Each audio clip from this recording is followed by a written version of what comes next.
I was actually pondering over that this morning when I was sitting. There was a moment where I felt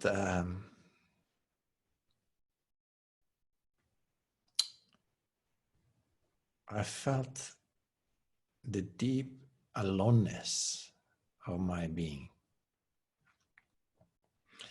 and I could see how there is a part of me that doesn't want to feel that, or it's almost scared to feel that. And I realize how often I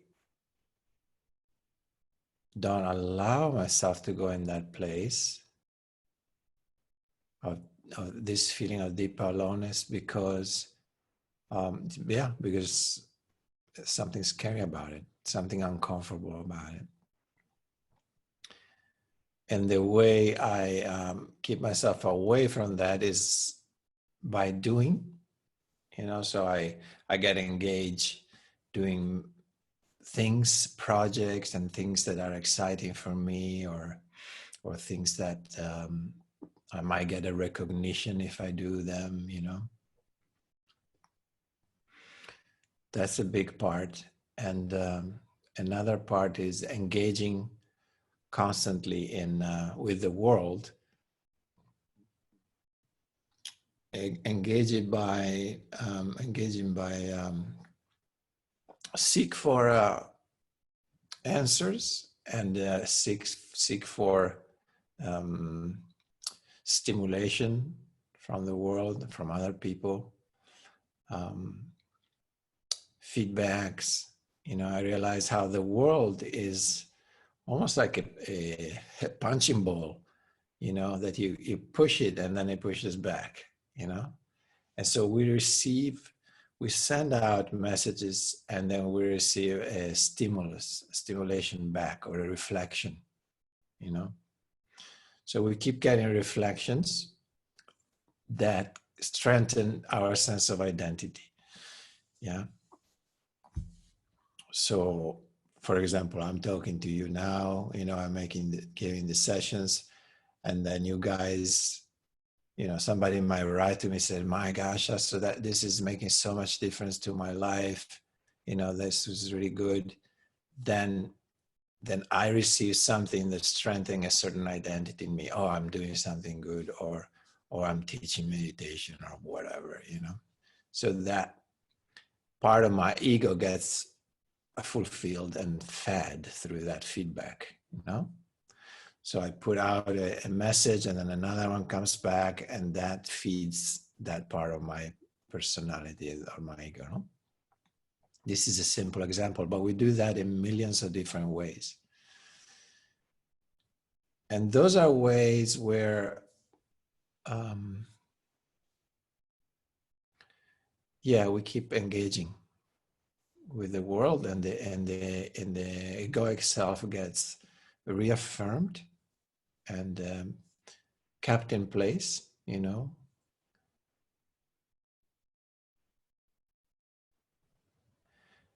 And then, of course, other ways to not feel that aloneness is to be with somebody else physically always, like maybe you have a wife, or you have a husband, or you have a boyfriend or a girlfriend, or certain friends, and how we sometimes, that's not the only function of relating, but sometimes we also use the other not to feel that aloneness as well. So many different ways were coming up of how I hold myself away from experiencing that deep sense of aloneness, which is our true nature. We're born alone and we will die alone, right? And sure, in between these two, we can relate and we can love and we can live life, which is beautiful. But somehow it's also important I felt this morning, to remember that reality also of aloneness, and to see why is this scary? What is it that is uncomfortable? because it's us, it's us with ourselves. So if we keep pushing away from that and we don't allow ourselves to really sink into that aloneness, how can we ever rest in ourselves, right?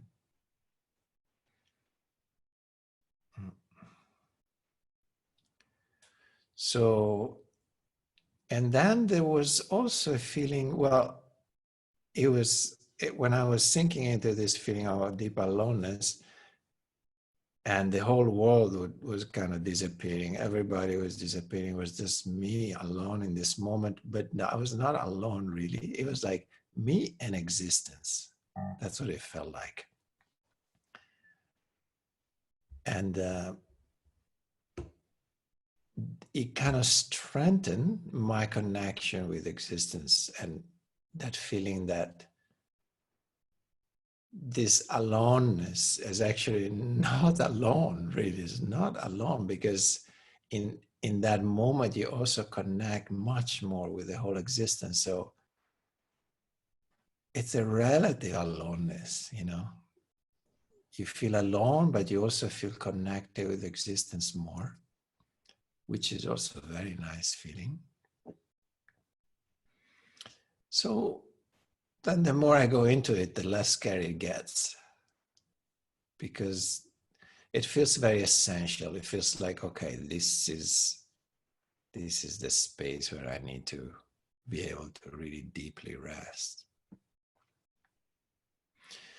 Yeah, but it highlighted this thing, that made me even more aware of this thing that is the little resistance I think we all have of really experiencing aloneness. In the beginning, it feels like loneliness. Yeah, it's two different things. When you feel lonely, you feel like something is missing. You feel alone, but with something that is missing. But the more you can rest into your aloneness, the more loneliness turns into aloneness, which is actually a beautiful feeling where you start feeling connected with existence so much at such a deeper level. So then it switches from loneliness to aloneness, which is beautiful. The first one is like loneliness. It gives a sense of something is missing. But aloneness is just our true nature. It's just the way we came in and the way we will go. And we cannot take anybody with us when we leave this body. And we came in the same way. So, yeah, that was my meditation this morning. And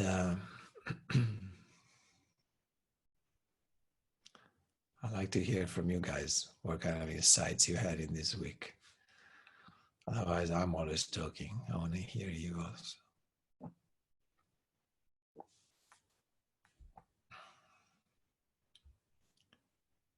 Ashaman? No. What? Are you saying something? Yep. No, Yeah. Can you hear me? Yes. Hello. Morning, everybody. No, Shah, thanks for bringing that up. The aloneness and the loneliness and the ways that we fill that gap. Yeah. It's been something over the last year and a half, I think 2 years, it's been something super present for me. This sense of kind of what you were saying, progression through stages or phases of feeling that sometimes can be a quality of almost like a desolation, like, wow, Yeah.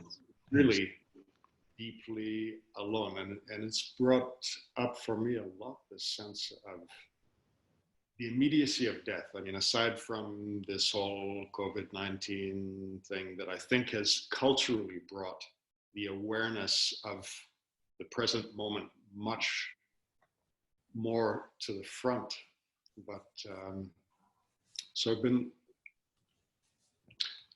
reflecting also that I think today when we have so much access to digital stimulation, digital stimulation from the screen.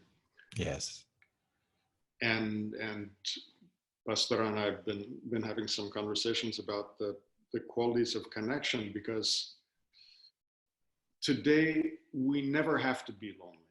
We never have to feel lonely, because anytime we get even the slightest little stimulus of feeling lonely, we can turn on the screen and get a little dopamine hit, or a little excitement, or a little distraction. Absolutely And true. Yeah. what a deep pity for all of us, because there's so much richness in sitting there and having the courage to allow those sensations, Yes. to allow ourselves to feel it. Yes. Yes. So Very, so very much. true. Yeah. Yeah, it's exactly that. It's like another doing and another way to fill a gap, by you turn on the TV or you watch a movie or you watch a soccer game or whatever, you can just not feel for an hour. It's like, I don't need to feel this angst or this emptiness. Or I turn on Facebook, or I go and I start chatting with somebody or whatever. There are all ways to, in a way, distract ourselves. Not always, but it can happen often that if there is something uncomfortable, which could be, this sense of aloneness, it could be a sense of emptiness, because aloneness brings that. And the fear, the discomfort that we feel, we perceive when we face emptiness. Because in emptiness, the ego has nothing to hold on to. The ego doesn't have any food, in emptiness. How can emptiness feed the ego, There's nothing, it's empty, right? So emptiness is a very uncomfortable space for the egoic self, because it feels lost. It cannot exist. It feels completely threatened and weakened by that. So then you turn on, you go on Facebook or you go on Twitter or wherever, or you do something so you don't feel it. So again, it's very important. Thank you for mentioning that, Ashaman. It's so important to just become aware of that. It doesn't mean every time you go online there's something wrong, but just becoming aware. Am I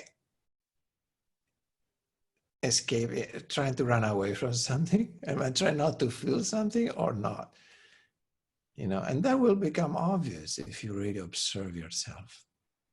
It's like, wait a second. I was starting to turn on the computer, and then I said, wait a second. Why am I doing this now? Oh, because I was feeling uncomfortable about something, for example. Okay, what was it? Well, I felt like, nothing is happening, and I felt like I wanted some stimulations. Okay, at least you're aware of that. That's the first step, becoming aware of that.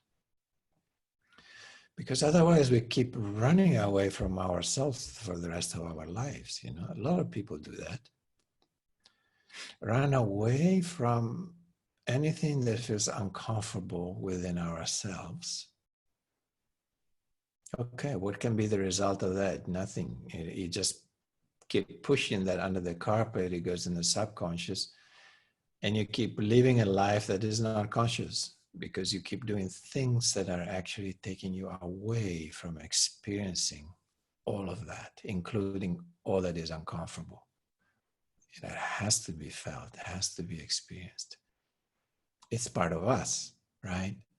By dividing and choosing, we keep fragmenting ourselves in many pieces, and then slowly, through meditation and awareness, we have to try to bring them all together into one. And bring them together means accepting them. And accepting them means feeling them deeply, So in my case, for example, if this morning I was suddenly becoming very empty and feeling like I was falling into this empty space of aloneness, and I would have gone like, whoa, whoa, whoa, wait, maybe I have breakfast first, or whatever, and start doing something and stuff myself with the food so I don't have to feel that, and then that's it. And then that thing has been pushed into my subconscious. I cannot access it again. And it's sitting there in the dark, and it's going to affect my life anyway. Not anyway, actually, that is the way that it's going to affect my life. If I can not reject it and not say, yeah, okay, it's uncomfortable, and that's not a problem. I stay with that feeling of feeling uncomfortable and just be with that. Then I don't push it down in the subconscious. I'm just aware. I'm staying with it. I sit with it. So in that moment, that feeling gets integrated. There's not a fragment that has been pushed away that I cannot see anymore, that I'm not aware and conscious of, but is brought up in the light of awareness, and I integrate it in myself through that acceptance.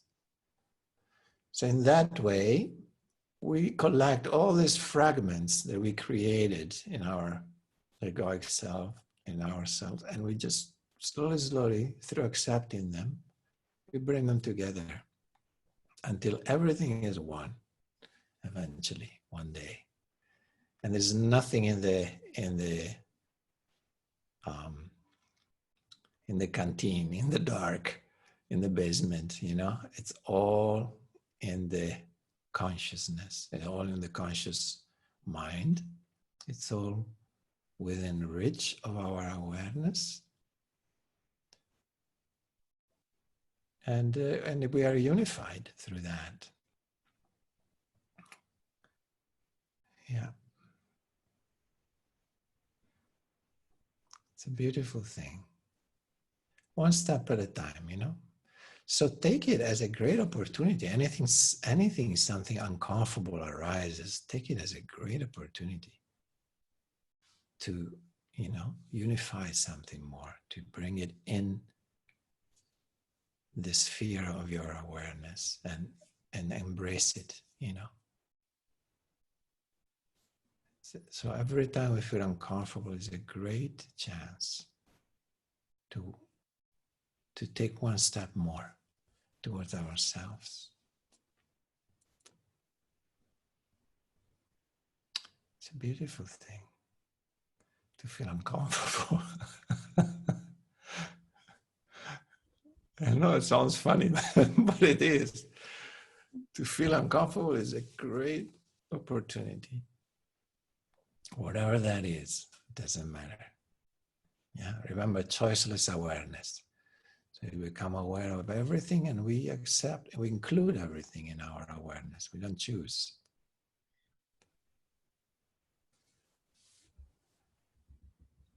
How's it going, Simone?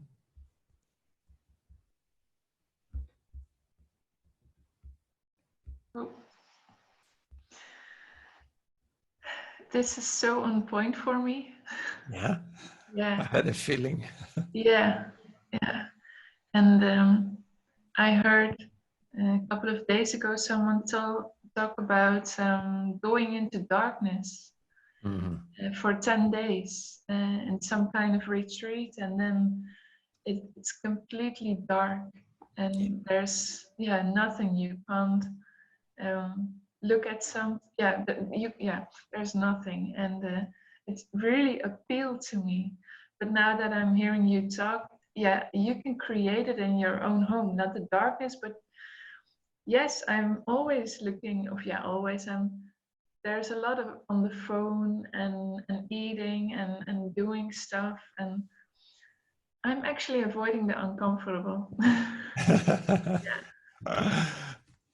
Because yesterday evening I was feeling uncomfortable, and then I want the answer right now, and the mind doesn't have it right straight away. It makes it even more chaotic. But being still, yeah, that's probably the way. Yeah. Yes. Yeah. Yeah. Yeah, create that space, you know, inside, that pause we were talking about, the pause, the stillness, the silence. What was it? We talked about the S Trinity: space, silence, stillness. Yeah, you can't go wrong with that. You know, create a pause so that those qualities can be there, can be accessed. Because in those qualities, the ego has nothing to do, the mind has nothing to do, you know, there's nothing to hold on to. So then whatever you feel it. It's really there. If you're uncomfortable, you feel it. Yeah. And it's true what you said, the mind wants an answer, it wants to get engaged and find the solution right away so you don't feel uncomfortable. But sometimes the solution doesn't come through the mind, it comes through feeling, you know, and embracing that. Integration. Yeah, integration, that's what it is. Integrated in yourself. Yeah, beautiful. Yeah, beautiful to see that also. Now, wow, I'm keeping myself so busy all the time. That's the first step, very necessary. Yeah.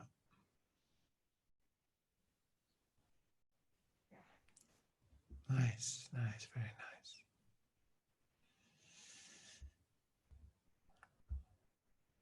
Okay. Hello, Laya. Nice to see you back here with us. I was thinking of what you were saying. Yeah. And all these three states that you were mentioning, they are, I don't know, sometimes we can achieve them even though we don't have this external silence, no? Because it's like, those are inner states. Yes. So we can reach them sometimes, even surrounded by noise and people. Exactly. So, because I was thinking, for example, those countries that are very much, they really practice meditation. In those countries where this practice originated, there's a lot of people everywhere. I mean, you don't have intimacy. That's true. You're never alone in India, for example. You're never alone. You're never alone. Never. So now it's technology. Now it's technology, but before there's people everywhere, you know. Maybe now we are distracted by. Now we're distracted by technology, but in some of these countries, you are never alone. Right. Never. From the morning until the evening, you are surrounded by people, and these people even reach some of these states of inner silence. Yes. Yeah. So I guess we can really sometimes achieve it in a very noisy space. Absolutely true. Yeah. I'm telling you because of myself as well. I'm basically never alone. And sometimes if you try hard, I mean, you can reach this state of, I don't know how you call it in English, but like observation or yes. Awakening. Yeah. Just by being there and feeling yourself and being connected. And yes. I don't know. Not for very long periods, I guess, but it's good to investigate. Yes, exactly. It's good to investigate. Yeah, exactly. Yeah. It's good to investigate. And even do it for short times, no? A little bit at a time. Every day you can do it. You know, as I was like these days, and then you find what works for you, no? For everybody, something else arises and it's always changing, you know? This thing might work for you for a month or two, and then something else comes up that works better. Whatever works for you, you observe, you investigate. So this last month for me was like feeling the inner silence, you know, and where I was feeling it, you know. And for me, it was like I would feel it in my belly. And I was like, oh, that's interesting. And so now I can switch to that very quickly because I've been practicing in this last month. And so every time I remember, I go like, feel the silence in your belly. And suddenly it's like, wow, it's really silent. It's almost like my mind cannot conceive that there is this kind of silence inside, because somewhere my mind still believes that I have to meditate for days and hours and months and years and lifetime before I will reach a space of silence, you know. The mind is always like, whoa, projecting, like, and it doesn't let you see what's already there.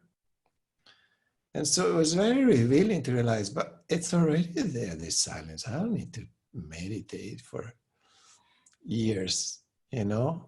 In any moment, I can touch it. And it's a beautiful feeling, you know, for me too. Because when I do that and then it switches like that, my perception suddenly is just opens.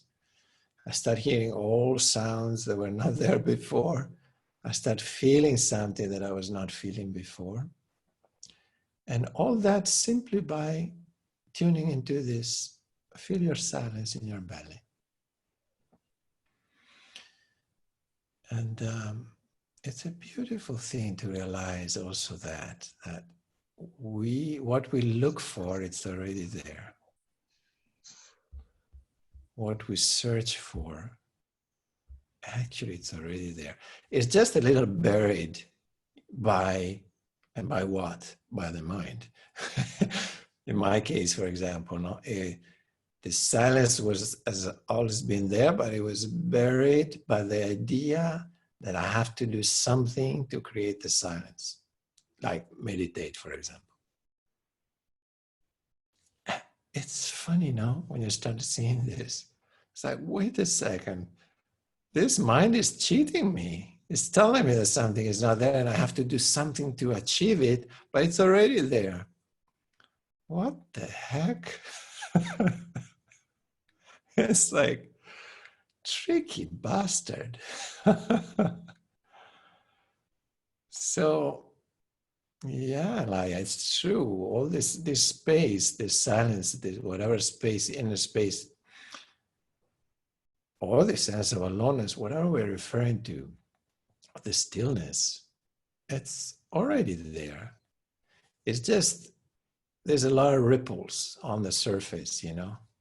The periphery is creating a lot of action, stimulation, the mind as well. Obviously, the mind is part of the periphery too. It creates like, do something so you achieve something. This is not there yet. No, you don't have it. You have to do something to achieve it. And you keep spinning and spinning and spinning. So all we have to do is to allow the spinning to slow down, move towards the center like a spiral, no? From the periphery going towards the center, slowing down, touch that space of emptiness that is the center, that is quiet. And suddenly you realize, oh, this is what I was looking for. It's right here in the center.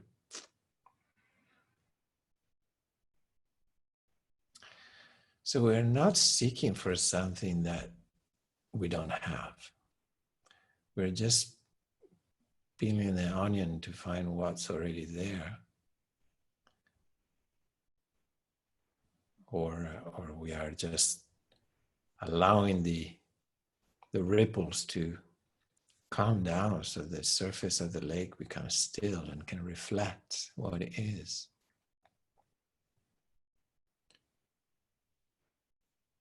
There's a nice story, I don't know if I told you already, of Buddha. He was walking with Ananda, with his main disciple, and they were, in those days, they were walking. There were no cars, you know. Maybe they didn't have horses, but it was like 500 before Christ. I know there were horses, but obviously Buddha was walking. And they crossed a stream, you know, and then they kept walking towards this village. And then at a certain point, Buddha said, oh, I'm getting thirsty actually. Would you mind going back to the river and get some water for us in the stream? And Ananda said, but the stream was very muddy when we crossed it. And he said, no, go back, get some water. You get some good water. And Ananda was like, yeah, but it was brown. You don't want to drink that water. I said, go, trust me. So Ananda went back to the stream. By the time he arrived there, the water was clear. So he got some water. Then he brought it back to Buddha to drink. And he said, I can't believe it. It was, when we crossed it, it was all brown. And now it was clear. And Buddha said, well, that's all you need to do. Just wait. All you have to do, and all you can do, is wait. And then the mud will deposit itself to the bottom. Yeah. And it came to me now because we were saying that in a way. All you have to do is just allow for time and space, in that quiet pause that you take. You allow all the mud come to the bottom, and the water is clear again. So the clear water is always there. It just has been mudded up, right? It's been like, it turned brown because of all the actions and stimulus and the mind and the thoughts and stimulations. And busy. It creates mud. So the water is not clear anymore. You can't see through. But if you wait enough, if you allow yourself to pause and to wait, slowly goes down. And then the water is clear. That's it. That's what we're doing when we sit. Sitting, it's a way to pause and let the mud settle down. That's all. So a little sitting practice, if you can integrate it in your daily life, is great. Even short, if you don't have a lot of time, start with short. Start with 15, 20 minutes. Whatever feels comfortable, whatever you feel like you can cut it in, but there is something beautiful about having a regular practice. It does something to your whole system to know that you have that time every day, every time you want. And if you want more than once a day, even better, whenever you feel like. But try to make it a point to cut a little space for yourself every day where you just sit and you switch off and you let the mud settle down. It really helps. It changes the quality of your life. You can bring that as part of your daily practice. As well, of course, as being mindful in whatever we do. Yeah? And one doesn't exclude the other or the opposite. They compensate, they complement each other. But a little sitting practice, it's really, really good to have. Yeah, Ashwan. Let me give you the mic. Yeah. Because the sitting practice, like you're saying, it's a ritual environment. It's an environment where we take an action that then has an effect on our inner state. And anytime we can simply just take a breath with some consciousness, we can create the gap. Otherwise, we're constantly re-stimulating the churning of the inner mud with the actions that we take to fill the sense of feeling that we don't want to feel. And yes. So, yeah, very, it's always here. We're always here. It's always available, even in small, tiny moments. And every time we choose to create a gap, whether it's a fraction of a second or a half an hour or whatever it is, we strengthen that capacity to hold ourselves in the gap. We strengthen our relationship with ourselves. Exactly. And that brings up the actionless action too. No? In martial arts, we call it Wu Wei, which means action without action or effortless action, which is actually a little bit similar to what we do when we say mindful in movement, no? In everyday life. And oftentimes I understand, what does Wu Wei means? It simply means you're doing something, but you are aware at the same time that nothing inside is moving. Yeah, so you are in the center, even though you're physically moving, you're doing some kind of action. Inside there is just peace and silence and nothing is moving. That's what Wu Wei is, which is actionless action. So that's also a nice way to experience the pause, even if you're in movement, right? It doesn't necessarily mean you have to be sit with the eyes closed and in a mudra or something. No, meditation is presence. So presence, of course, it's facilitated by sitting and close the eyes so we have less stimulations. But that's not enough, as we were saying.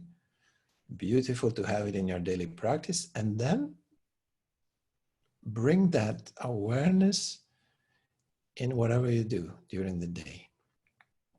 Bring the awareness of the object that you are addressing through your action and the subject, which is that inner still space inside. So it's a beautiful feeling. And then you can do things, but you're not doing them. It's like you're doing them, but the action is on the outside, but not on the inside. Or the opposite is true. You can sit, and be like this, meditating for hours and hours and hours. And inside is like, whoa, there's so much going on, right? The hurricane is actually inside. It's like, whoa, thoughts and this and that and planning and remembering and whatever. So that's, on the outside you're not moving, but inside there is a storm. So, yeah. Let's try to practice that also during our days. To do, and actually for some people it's easier to do than to sit, but do with mindfulness. It's easier than sitting. Because the doing, it also can become an anchor into the present moment, right? That we were saying, washing dishes, you bring all your attention to the feel of the water, to the movement, to your hands, to the sensing, the soap, the dish, the ceramic, the skin, the water, so many things to feel, to sense. And that helps you to be present. And then you might notice, oh, I'm so quiet inside, And that becomes a Wu Wei. Actionless action or effortless action. Yeah, Ashama, that's nice. Thank you for bringing that up.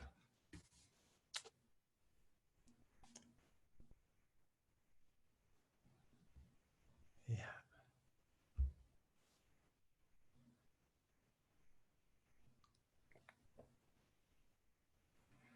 Okay, then we sit together a little bit, huh? Find a nice, comfortable position.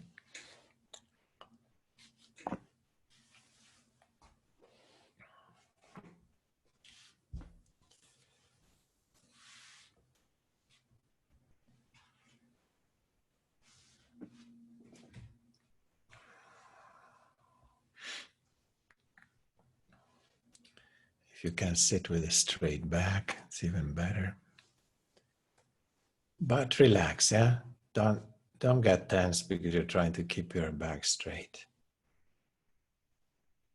Just feel like you're hanging from a thread that is attaching to the top of your head, coming down from the sky.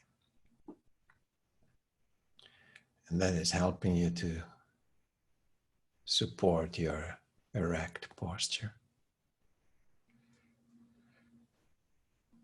Just feel the sky energy pulling upwards very lightly, but just enough to help you feel your spine is more straight, your neck is more aligned.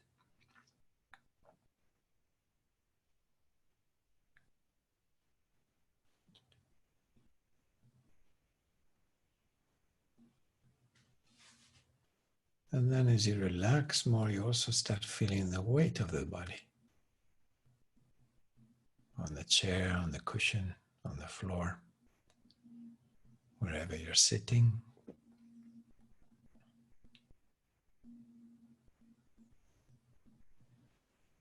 And that taking few out breath,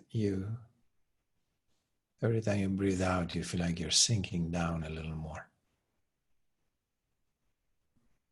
Just a sense of letting go into the earth.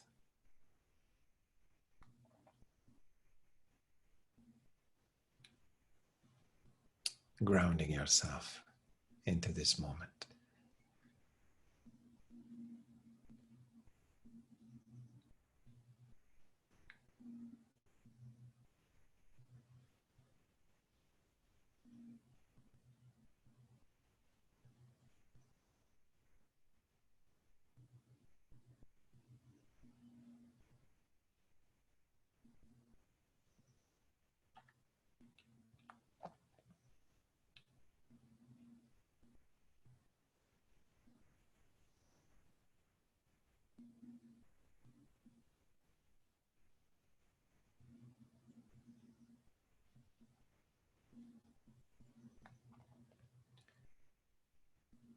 So we feel both energy, the light pull upward from the sky on the top of the head, and the more obvious pull of the earth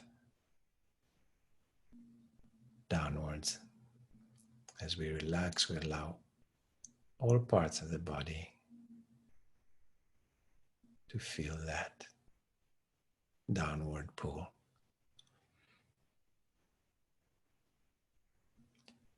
And we sit right in between these two energies.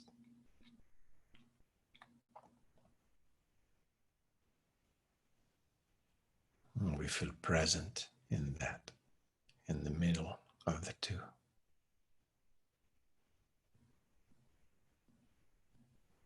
We become aware of the breathing that is happening too.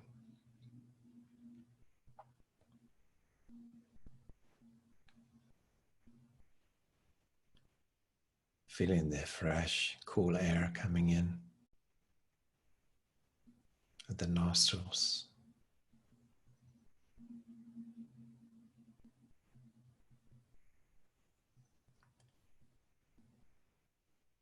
Noticing the diaphragm moving down and the belly moving as we breathe in and out.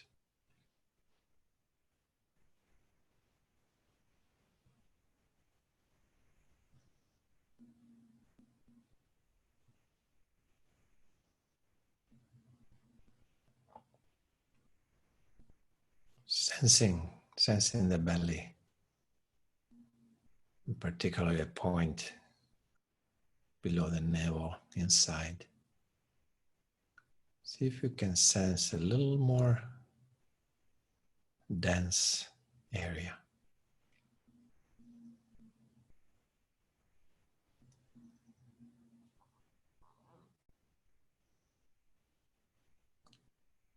That's the center of life, called also Tanyen, Hara. In different cultures, different names.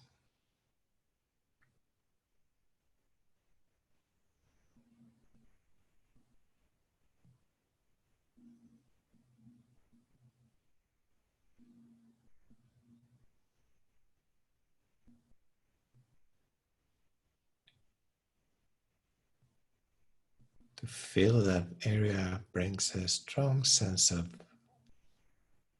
centering, of presence.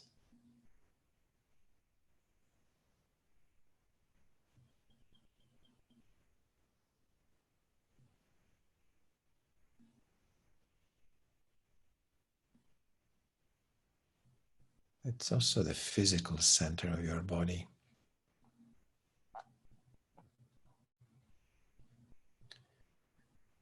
So we can also sense that as we breathe in, we nourish that area in our belly. It's like bring the energy, the prana that is coming through the fresh air. We bring it to that. Bring it to the belly, to that point inside.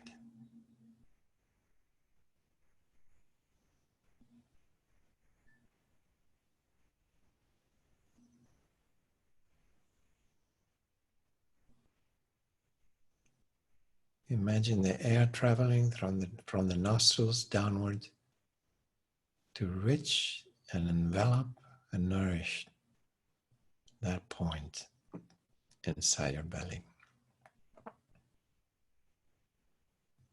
As you feel your belly expands,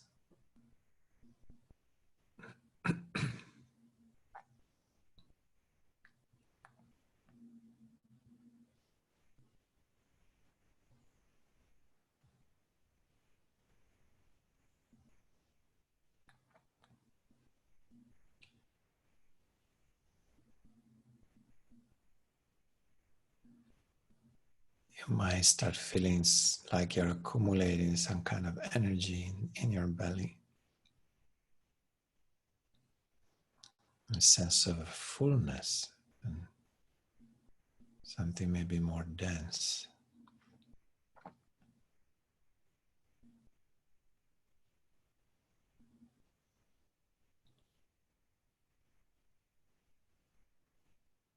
This is also the reservoir of our chi, of our energy, life energy.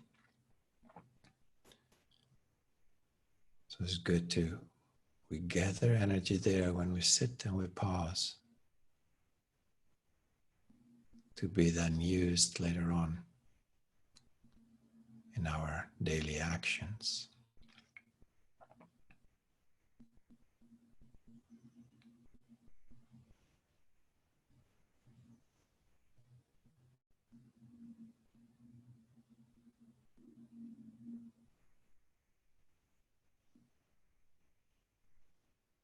And sometime in your practice, it might happen by itself.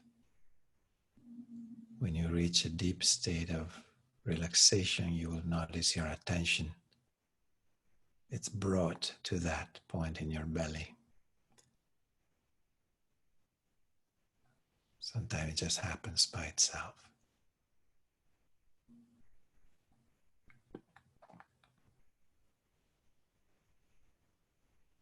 Sometimes when you allow yourself to be empty, that place in your belly becomes more obvious.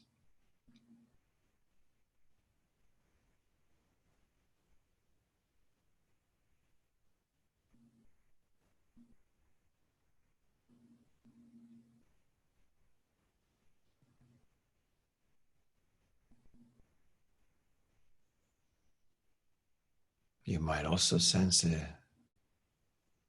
feeling of silence in your belly, or maybe a sense of space.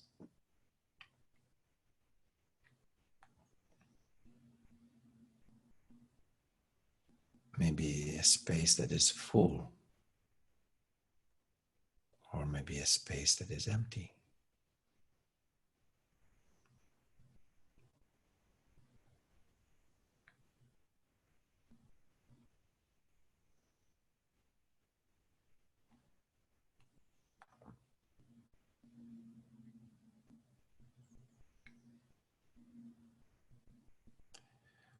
Also, this area connects with the energy of the earth as we relax.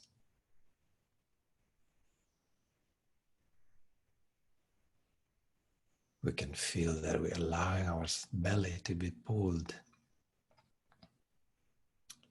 by the earth, receiving energy from the earth as well.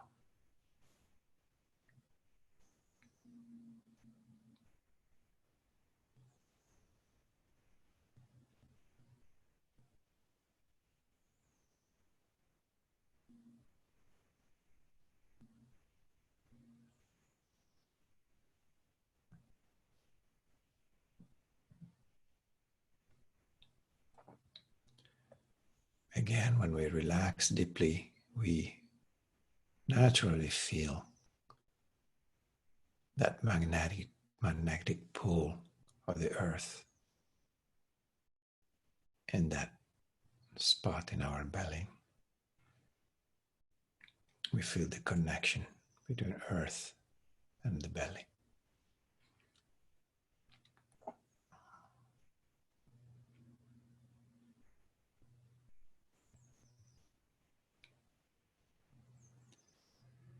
That's what grounding means. We allow the earth energy to flood our life center.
Keep sensing and feeling.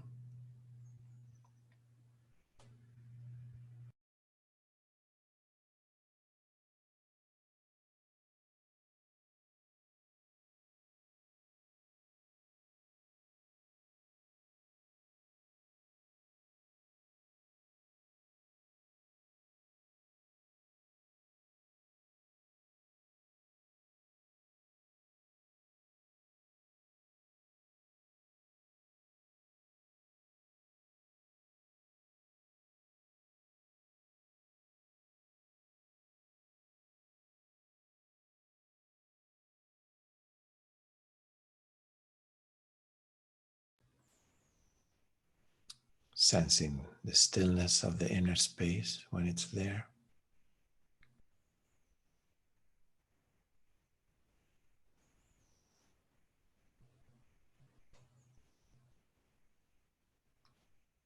The emptiness, empty space that is there between two thoughts, or when the thoughts are not functioning, not there, when the mind is quiet. Like a lake with no ripples. Sensing that space, that stillness.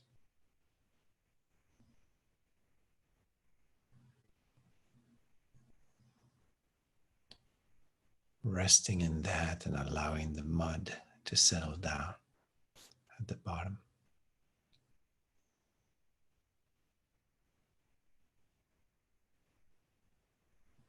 Allowing the water to become clear for a few moments.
letting go more and more into this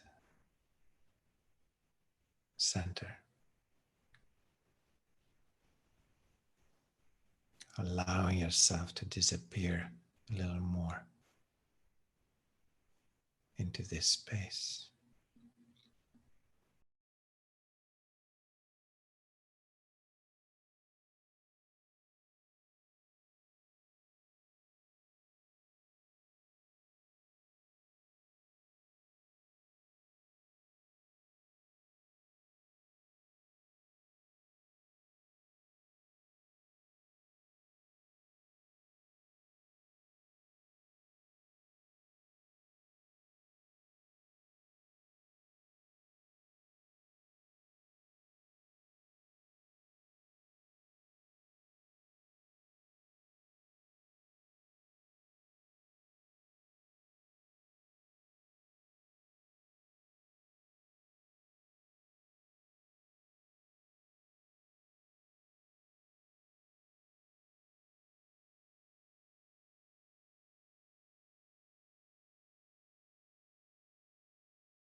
If you find yourself drifting away in thoughts, you just notice that. And by observing that, you bring your attention back to the present moment.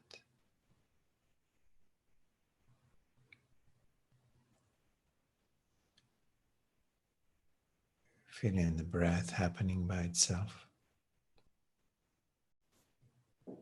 Feeling the air coming in and nourishing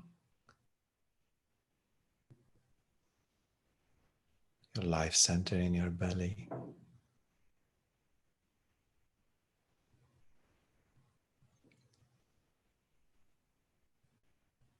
Feeling the sense of presence again.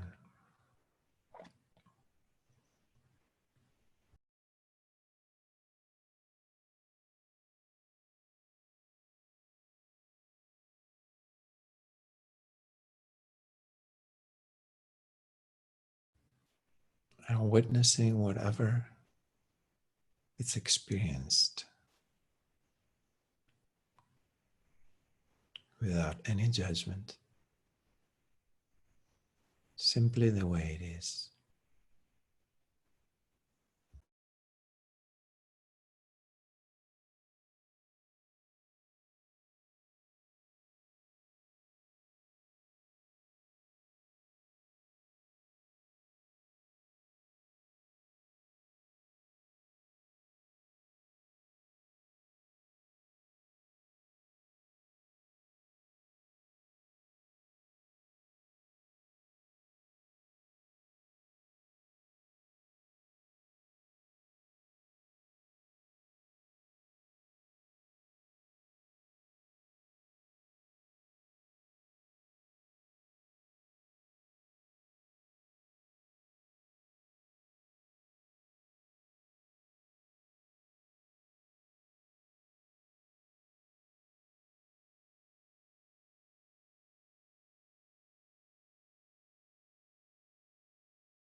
observing what's happening in this inner space.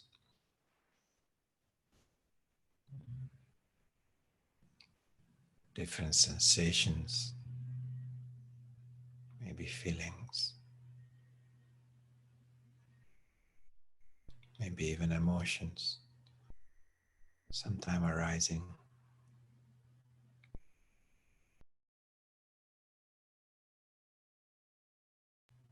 Or maybe just a sense of emptiness and silence.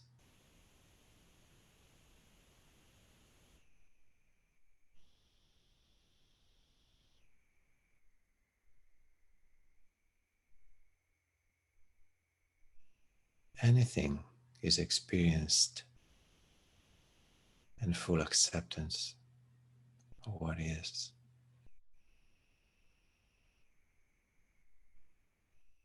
Neither good nor bad. Simply the way it is.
Slowly coming back.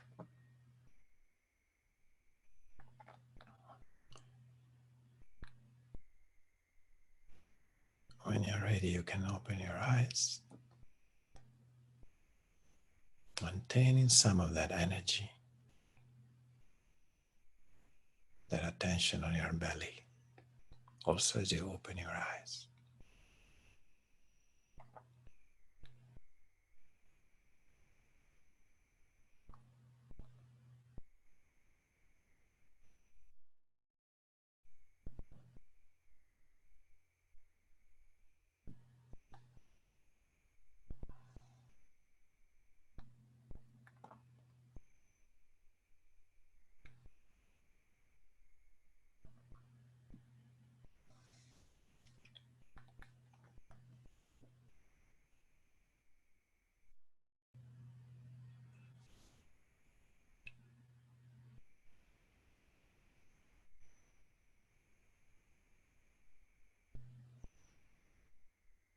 Very nice.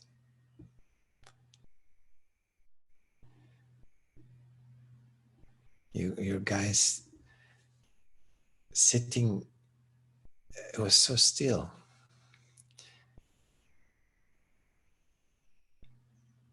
Has changed a lot in these weeks. Even if sometimes you might not sense it because maybe your mind is busier today or whatever, that stillness is there. It's deepening underneath, even if the mind is busy underneath, it's still growing.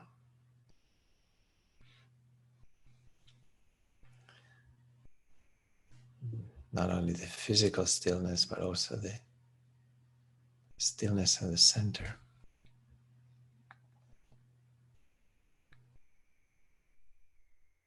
Even Simone, even you were completely still physically today. That changed too, huh?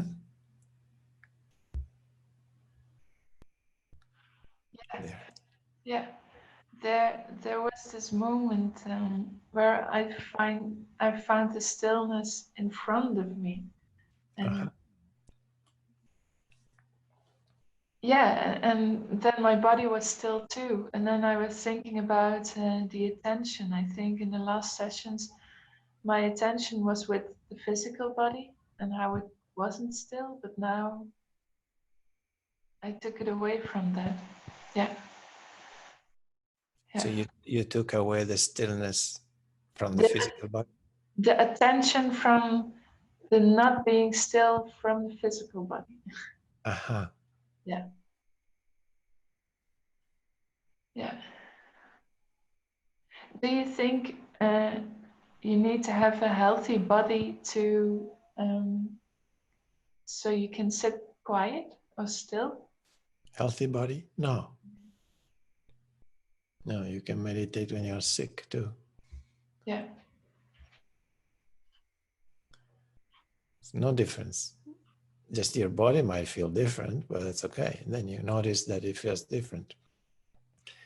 You might have fever, and you notice that you have fever. You might have belly aches, then you notice you have belly aches. Doesn't matter. It's just, that's the body.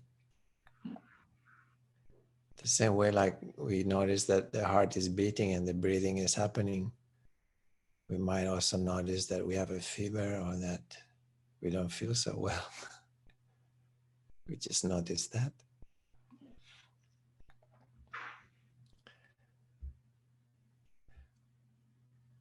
How is it, Mickey? I haven't heard you in a while. Yes, I'm quiet. I have had very, how can I say it, profound experiences of stillness and silence, and finding that place of nothingness and enjoying it very much. So for me, this last week, that place of aloneness, I discovered I like it very much. It's wonderful. It is. But it brought up sometimes a lot of emotions. Sometimes I cried for no reason at all. It just, I felt so grateful to have it, to be in that space, to be in that